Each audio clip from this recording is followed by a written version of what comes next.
Viewers সবাইকে স্বাগতম। আশা করি আপনারা সকলেই সুস্থ আছেন, আল্লাহর রহমতে ভালো আছেন। তো আজকে আলোচনা করব অ্যাবিকন ম্যাক্স এই সিরাপটা নিয়ে। এটার জেনেরিক নেম হলো sodium alginate, sodium bicarbonate, calcium carbonate, এই তিনটা সমন্বয়ে এই মেডিসিনটা তৈরি।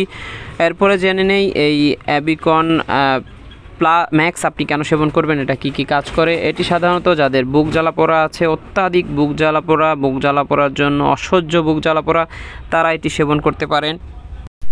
এছাড়াও এটি অম্ল আধিক্য, বদহজম, পেটের পাকস্থলীতে ঘা, পাকস্থলীর প্রদাহ, পেটে ঘা, আলসারের চিকিৎসা আপনারা এটি সেবন করতে পারেন। এরপর জেনে নিই এটা সেবন মাত্রা। এটার 2 চামচ সিরাপ দৈনিক 3 বার সেবন করবেন 8 ঘন্টা পর পর। অবশ্যই এটা খাওয়ার পরে সেবন করতে হবে, ভরা পেটে। এরপরে জেনে নিই এটার পার্শ্ব প্রতিক্রিয়া। এই সিরাপটা সেবনে যে পার্শ্ব প্রতিক্রিয়া লক্ষ্য করা যায় তার মধ্যে অন্যতম হলো ডায়রিয়া, বমি বমি ভাব, বমি, কোষ্ঠকাঠিন্য এবং পানির তৃষ্ণা বেড়ে যেতে পারে। আর যে কোনো ওষুধ আপনারা সেবন করতে চাইলে অবশ্যই রেজিস্টার্ড চিকিৎসকের পরামর্শ নিয়ে সেবন করবেন, খেয়ালখুশি ইচ্ছা মতো নয়। এটি গর্ভাবস্থায় এবং স্তন্যদানকালীন সময়ে আপনারা সেবন করতে পারেন, তবে অবশ্য চিকিৎসকের পরামর্শ করে নেবেন।